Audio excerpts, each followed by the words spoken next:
Na nézzük, akkor miről akarunk az elején beszélni. Sziasztok! Én Golovics Milán vagyok, és aki ismer, az tudja, hogy mindent szeretek egy kicsit későn csinálni az életben. Így lett az, hogy 32 éves koromig nem volt jogosítványom, de most, hogy 2 hónapja van jogsim, már vettem is egy Mazda MX-5-öt, illetve egy Cupra Formentor, de erről még később.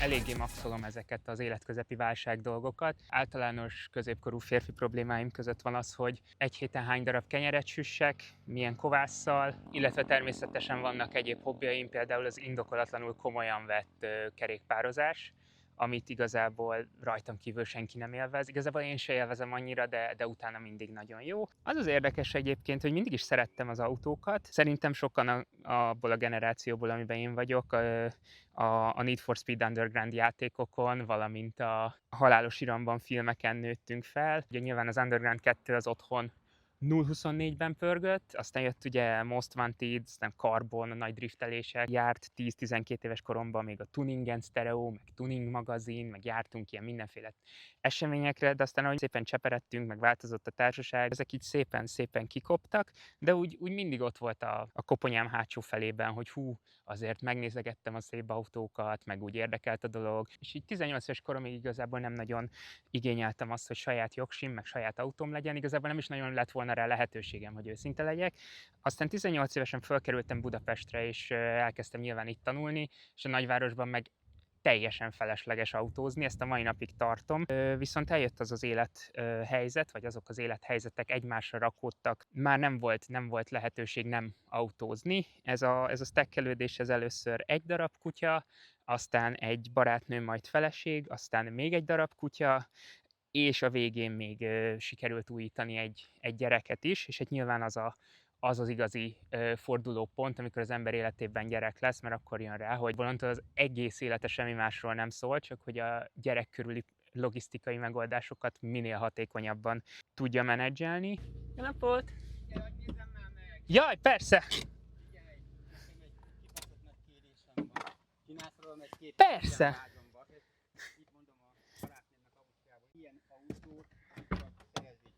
Vennék is én, csak tudod, kint parkolok. Ja, igen, Nem, igen. És most ha meglátják a barát... Szóval épp készültem elindulni, nagyon vicces, amikor egy idősebb házaspár megállított, hogy csináljunk már pár fotót az autóval. Egyébként ez nagyon érdekes, hogy mennyien nézik meg mennyien érdeklődnek az autó iránt, még így is, hogy egyébként egy 24 éves kis autóról van szó.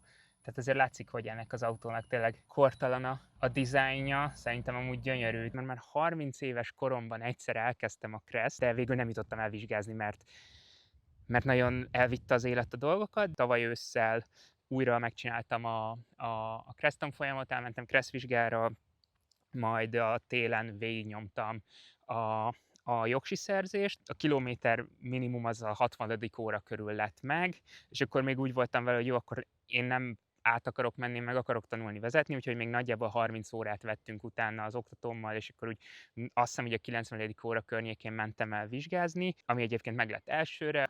De egy utólag belegondolva nem is bánom egyébként, hogy egy kicsit később lett meg ez az egész történet, mert hogyha ezt így 17-18 évesen megcsinálom, ahogy mondtam, nem is lett volna lehetőségem vezetni, lehet, hogy nem is ugyanaz az élmény, mint most.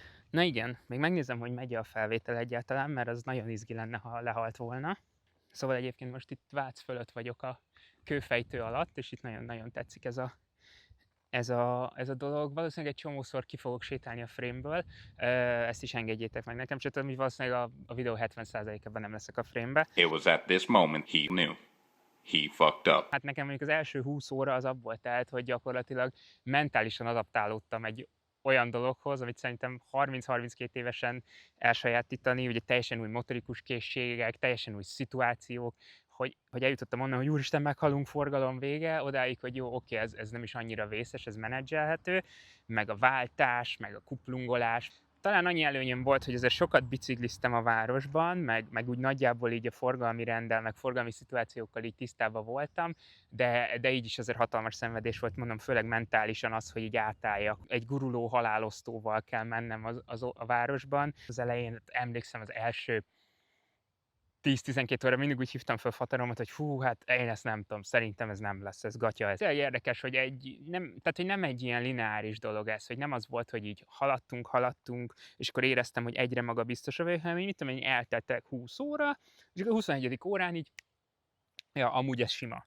Jó, nem sima, mert nyilván mondom, tehát 90 óra lett, mire meglett, de amikor januárban már úgy láttam, hogy jó, lesz ebből jogosítvány, akkor elkezdtem az autók nézegetését. Szerintem gyakorlatilag a lehető legrosszabbkor vettem, vagy kezdtem el ezt az autóvásárlás témát. A használt autópiac az gyakorlatilag egy fostalicska volt. Igazából nem voltak túl nagy igényeim, legalábbis tehát az akkori fejemmel, érdekes ezt mondani mondjuk 6 hónap elteltével, 5 hónap elteltével, de hogy az akkori fejemmel igazából a kritériumrendszer az volt, hogy legyen automataváltós, legyen benne CarPlay, meg mit tudom én, meg legyen benne mindenféle ilyen vezetéstámogató bizbasz, mert akkor még az volt a fejemben, hogy fontos, hogy biztonságos legyen családdal közlekedni, mit tudom én. Számolgattam, hogy mondjuk mennyi pénzem van egy autót venni, abból egyszerűen akkor a használt autópiacon nem lehetett értelmezhető díleket találni. Fél év elteltével már amúgy sokkal több jó dolog van. Nyilván lentebb jött az euró, biztos vannak ennek olyan gazdasági okai, amihez fingom sincs, úgy általánosságban, mint autópiaci szempontból. De hogy egyszerűen az volt a fejemben, hogy amennyi pénzem van most autóra, ha ezt megnézem úgy, hogy valamilyen leasing konstrukcióba elhozni egy új autót, akkor egyébként miket lehetne nézegetni, meg miket lehetne találni. Egy Hyundai i30-ason tanultam vezetni, szóval úgy voltam, hogy első autónak nagyjából hasonló tengelytávú, de egy picivel nagyobb autót kéne nézegetni, és az a probléma, hogy nekem a kombik, azok valamiért így zsigerien nem tetszenek, nem tudom miért, de van egy ilyen rosszul létem a kombik. A másik dolog, amitől egyszerűen rosszul vagyok, azok meg az SUV-k. Tehát, hogy igazából egy feleslegesen nagy doboz, rossz légellenállással, rossz lengéscsillapítással, 50 literrel tudsz többet rakni a csomagtartóban. És akkor igazából le is redukálódott a piac ezekre a crossoverekre, mert úgy voltam, hogy jó, az praktikus, hogyha talán egy kicsit magasabb úgy az egész felépítés, gyerekkel, kutyákkal mászkálni, meg azért én sokat biciklizem, meg ilyenek, szóval, hogy azért van ennek értelme. És akkor leredukálódott igazából így a Kia Xceed-re, meg a Cupra Formentorra.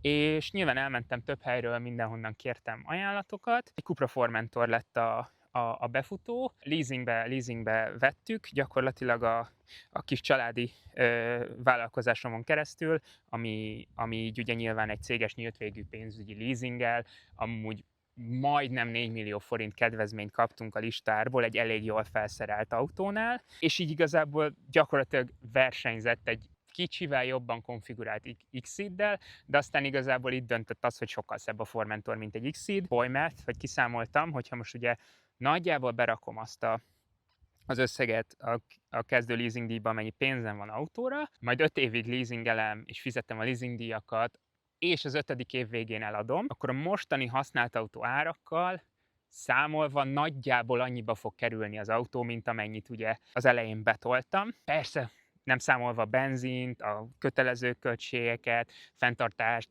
ne adj Isten a különböző extra szervizdíjakat, biztosítást, kaszkót és a többi, de hogy egyébként kijön a matek. Na, maradjunk ennyibe. Így január 20-a magasságában leadtuk a rendelést az új autóra, és akkor volt egy ilyen vicces helyzet, amire már utaltam az elején, hogy úgy nézett ki, hogy az első forgalmi vizsgai időpontom az március 12-én volt, és az új autónk átadása az meg március 18-án volt. És akkor ezen fortam, hogy basszus, meg kell, hogy legyen elsőre a forgalmi vizsga, mert különben nagyon hülyén fognak nézni rám a szalomba, hogy megyek átvenni a vadi új kocsimat, megnézem, és akkor egy haverom jobb egybe, és akkor elmegyünk haza. Én meg ülök ott az anyósom, mint valami Passenger Princess. Nyilván, tudom, nem a legjobb economic decision egy vadi új autót venni, de ugye mint a legtöbb olyan dologgal, amit az ember hosszú távra és egyébként kicsit ilyen szenvedély dologból vásárolott, ugye nyilván nem csak a hideg racionalitás az, ami a döntő. Egyébként azért nem nézegetek a kamerába, mert annyira szép ez a környék, hogy inkább nézem a környéket, meg mert enyhén autista vagyok, és nem annyira szeretek így belenézni dolgokba. Nagyon örülök az új autónak. Ahogy egy haverom fogalmazott, azért jó érzés az, hogy te fingod szét először az ülést. Az új autónak van egy szaga, amit így nem lehet elvitatni tőle. Az első 2-3 hét az nyilván arról szólt, hogy megtanuljam az autót, tehát igazából a WC-re is autóval jártam, meg kerestem a lehetőségeket, hogy menjek autóval, tehát 5 percre rakunk gyalog a Tesco-tól, és én úgy voltam vele, hogy jó, hát elgurulok a Tesco-ba kocsival, kicsit kerülővel, mit tudom én, kimentem Visegrádra, és úgy jöttem be a Tesco-ba. De hogy nagyon érdekes élmény ezek a modern autók. Egyfelől persze elképesztő kényelem, elképesztő ez a kulcs nélküli indítás, beszállsz, nyomod, mész, de közben meg van egy ilyen műérzése, van egy ilyen, mintha az egész egy szimulátor lenne. Tehát Cupra ugye Volkswagen koncern, tehát ugyanazokra a TSI motorokra épül, mint a Golf, mit tudom én, micsodák. Ja igen, ez nem egy ilyen autóipari insider csatorna, meg csatorna lesz, mert fingom nincs az autókra azon kívül, hogy érdekelnek, de majd reméljük, hogy szépen lassan beletanulok. Ebben a mi kocsinkban egy 1.5-ös ETSI motor van benne egy 48 voltos valami kis mild hibrid kismotor, amit igazából mai napig nem tudok, hogy mit csinál, azon kívül, hogy néha rángat. Tehát ennyit tud. Relatív jól fogyaszt, meg lehet vele közlekedni városban is, bár ott tényleg annyira nem használom most már, hogy úgy kijöttem abból a 2-3 hetes WC-re járásból. Gyakorlatilag autópályán a legjobb ezekkel a vezetéstámogató rendszerekkel, hogy sávtartó, adaptív tempomat, ugye követ, megáll, lassít, megy, kanyarodik, még amúgy sávot váltani is tud, de hogy gyakorlatilag egyébként az a része az egésznek, hogy ennyire mű, ez így valahogy kontradiktált azzal, hogy egyébként így közben rájöttem, hogy ja, amúgy engem így tökre érdekel ez az egész, meg tökre élvezem a vezetés nevű dolgot, ami nyilván egyfajta szabadságérzetet ad. Ugye köthető nyilván a gyerekkori dolgokhoz, amikről beszéltem, meg hát ugye a biciklizés is valahol egyfajta ilyen szabadságérzetnek a kiterjesztése, és ennek ez egy ilyen lényegében upgrade-elt formája. Kezdtem rájönni, hogy hát jó, ez nagyon jó, de hogy tényleg ez, hogy vannak benne ilyen módválasztók, hogy sportmód, komfortmód, meg individual mód, és akkor ugye komfortmódban gyakorlatilag így megnyomod a gázt, nem történik semmi, sportmódban megnyomod a gázt, kicsit lineárisabb a sztori, de hogy tényleg igazából ez az egészben az érdekes, hogy elektromotorokat keményít, lágyít, megváltoztatja a programot, kicsit átírja a DSG váltónak a programját, hogyha sportba rakod. De hogy az egész olyan műnek hat, felkeményíti a kormányt, igazából, tehát hogy ilyen kis gimmicky dolgok, amik amúgy menőn hangzanak, de igazából nulla darab értelme vagy hozzáadott értéke van úgy igazán. Egyébként, hogyha az ember erre nem úgy tekint, mint egy közlekedési eszköz, ami elvisz A-ból B-be, hanem tényleg így élvezi, meg szereti csinálni, akkor nyilván ez gyorsan értelmét veszti. Egyébként a sávtartó, meg az adaptív tempomat az tök hasznos, amikor nem éppen 60-nal mész az Árpád hídon, és valamit bekapcsol, és elkezdi rángatni. Tehát vannak ilyen teljesen random, ilyen fantom belerángatások, de úgy autópályán amúgy egész hasznos, hogyha nem nagyon kell fékezgetni, meg haladgatni, mert ahhoz viszont túl lassú, hogy mit tudom én, belső sávba vagy 130 környékén mész, és akkor előtted elkezd torlódni a sor, még lassítani egész jól lassít, mert ugye be van állítva neki, hogy milyen távolságra tartsa az előtted lévőt, és akkor viszont valahogy a kigyorsítást az mindig olyan lomhán, olyan bénán csinálja, úgyhogy állandóan bele kell nyúlni. És a másik nagyon para, hogy egyébként szerintem ezek az új autók, ezek egyébként szerintem veszélyesebbek, mint ő, mert egyszerűen nincs benne sebességérzeted. Tehát a Cuprában persze német autópályán, kontrollált körülmények között egyszerűen a 160-at nem érzed. Előzöl egy kamionsort az autópályán, nyomsz neki egy nagyobb gázt, ja hát igen, ez a másik, hogy gyakorlatilag 0 és 50 között az autó az így nem él. Tehát abba a sebességtartományba használhatatlan az automata váltóval, az áttételezésre, nem tudom pontosan, hogy mivel. 50 és 100 között egész jól lehet vele közlekedni, meg egész jól gyorsul, és 100 és 200 között igazából gondolom a turbó miatt, meg mert német autópályára van valahogy hangolva, gyakorlatilag tényleg az van, hogy észre se veszed, gyakorlatilag 100-ról 160-ra, baszki 160-nal megyünk, de hogy érzésre gyakorlatilag olyan, mintha mit tudom én, lemennék a kisboltba és csak krúzolgatnék 30-zal. Na és akkor ugye nyilván ezzel szembeállítva, egy MX-5-ösbe meg gyakorlatilag 50-nél is úgy mész, mint az állat, úgy érzed, hogy úristen, mennyivel megyünk, aztán ránézel a kilométer-óra, és így 50-nel, és akkor ez igazából önmagában szerintem verhetetlen. Most egyébként olyan, mintha iszonyat sebességgel mennék, 5-70-nel mentem egy amúgy 90-es úton. Na, innen, hogy beszéltünk egy olyan autóról, ami igazából nincs is itt, de majd lehet, hogy rakok be vágóképeket, kanyarodjunk rá arra, hogy igazából hogy lett nekem MX-5-öm. Cupra megvásárlása utáni első hónapban elkezdtem nézegetni, hogy majd egy 3-5 év múlva tök jó lenne egy MX-5-ös, egy ND MX-5-ös, vagy valami, és akkor majd arra elkezdek félrerakni, meg majd akkor tök jó lesz, de aztán jött egy olyan lehetőség, amelyek nem tudtam nemet mondani, és így sikerült egy egész jó állapotban lévő, hát majd meglátjuk, hogy mennyire jó állapotban lévő, mert gyakorlatilag erről fog szólni ez a videó sorozatot tervezek, majd meglátjuk, hogy mi lesz belőle. Adott egy Mazda MX-5-ös 2002-es faceliftes változat, ami egész jutányos konstrukcióba került hozzám. Azok a dolgok, amik általában ennek az autónak a hibái, hogy ugye szét van rohadva a nyúlványok, meg a küszöb, meg a sárvédő, meg ilyenek, az igazából ennél az autónál már nagyjából meg voltak oldva. Nyilván vannak egyéb gyerekbetegségei, meg egyéb betegségei, amiket majd orvosolni kell. Az volt fel a célom, hogy legyen egy olyan autó, amit relatíve jól lehet használni, és majd így szépen szezononként az ember elkezd rá költögetni, és akkor és a végén egy tök jó kis autót lehet belőle kovácsolni. Nyilván fontos, hogy nem tudok vezetni. Ezt jól elbasztam, ezt a eléggé rángatott, nagyon leléptem róla, és nem adtam gázt. Vagyis, hogy 2 hónapos jogsim van, tehát nyilván nem tudok úgy vezetni, de hogy önmagában amúgy magát az egész folyamatot élvezem, és akkor ezért is kerestem valami olyan alternatívát, ami ezt viszonylag kevés pénzért megadja, és akkor ugye így lett ez a MX-5-ös, 1.6-os motor van benne, ez a 110 lóerős, hát azért sok mindent már így kitapasztalgattam vele, azért mentem vele majdnem 1000 kilométert hegyekben, szerpentineken, kanyargós utakon, ahol ez amúgy így gyakorlatilag jól érzi magát ez a jármű, és hát nyilván nagyon érződik rajta, hogy még mindig én vagyok a szűk keresztmetszet a rendszerben, tehát biztos sokkal jobban lehetne vele menni, de egyfelől nem is akarok, nem is tudok vele jobban menni. Kijöttek olyanok, hogy azért a fékbetétet, meg akár a féktárcsát is így azért lehetne cserélgetni lassan. Jelenleg egy ilyen teljesen random Yokohama semi-slick gumi van rajta, ami felesleges igazából. A belső tere az nagyon foglalkozós, tehát azért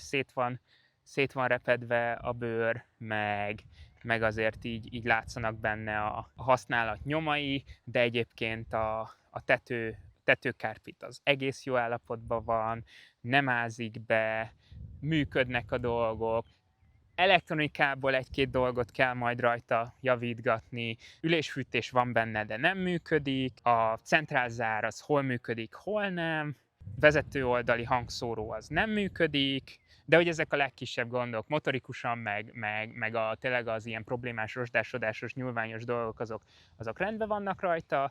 Hát ott látszik, hogy kicsit az olajat azért ott az olajgőz az csapódik. Nyilván vannak vele még olyan problémák, hogy utólag lett alvázvédőzve, szóval ki tudja, hogy egyébként ráfújtak-e a rozsdára, vagy ott azért volt valami rendbe rakva még alatta, úgyhogy majd ezeknek így utána kell járni. És hát szeretnék nyilván vele egy csomó mindent, ilyen kis fejlesztéseket elvégezni, és akkor nyilván ennek az egésznek a dokumentációjára szeretném ezt a kis videósorozatot létrehozni. Ami még célom, hogy ugye, ha esetleg kerülnek bele olyan aftermarket alkatrészek, amiket engedélyeztetni kell, meg ilyenek, ennek a folyamatát is szeretném dokumentálni. Mindenki mondja, hogy ez kurva nagy szopás, de hogy én úgy vagyok vele, hogy amit lehet, azt akkor lehessen legálisan nyomatni.